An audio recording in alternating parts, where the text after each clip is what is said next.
एक विश्वासघात, एक बंदी बना राजा, एक क्रूर हत्या।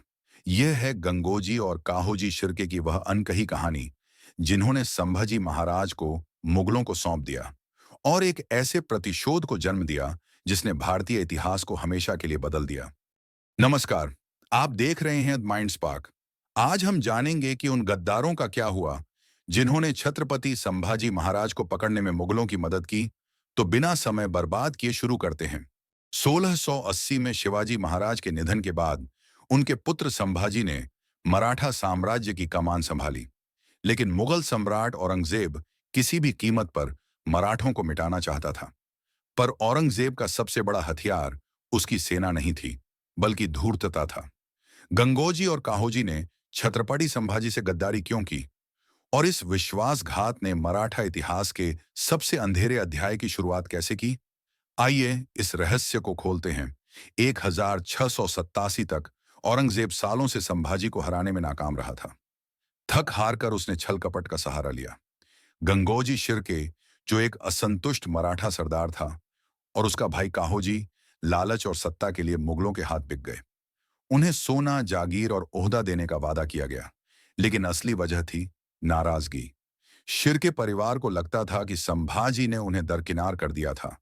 उनके लालच ने उनकी किस्मत और संभाजी महाराज की नियति तय कर दी। 1689 में शिर्के बंधुओं ने संभाजी को संगमेश्वर में एक गुप्त बैठक के बहाने बुलाया। उन्होंने कहा कि उनके पास मुगलों की गतिविधियों की खास खबर है, लेकिन यह एक धोखा था।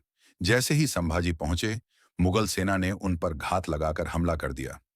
संभाजी महाराज और उनके सलाहकार कवि कलश ने बहादुरी से युद्ध किया, लेकिन संख्या में कम पड़ गए। गंगोजी और काहोजी ने उन्हें औरंगजेब को सौंप दिया। संभाजी को बेड़ियों में जकड़कर मुगल दरबार में पेश किया गया, और इन गद्दारों को इनाम में कुछ सोने की अशर्फियां और एक खोखली मुगल उपाधि मिली। औरंगजेब ने संभाजी को दो विकल्प दिए: इस्लाम कबूल करो या मौत को गले लगाओ।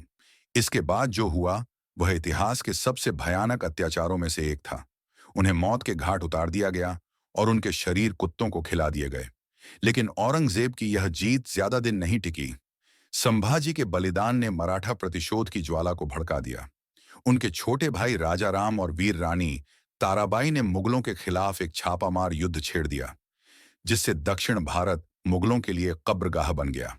और गद्दारों का क्या हुआ? इतिहास में उसका जिक्र नहीं है। विकिपीडिया के अनुसार गंगोजी को फिर से मराठा में शामिल किया गया था, क्योंकि वो शिवाजी के संदर्भ थे। हालांकि इस बात पे इतिहासकारों के बीच बहस है। कुछ इतिहासकार ये कहते हैं गंगोजी को पकड़कर मौत के घाट उतार दिया गया।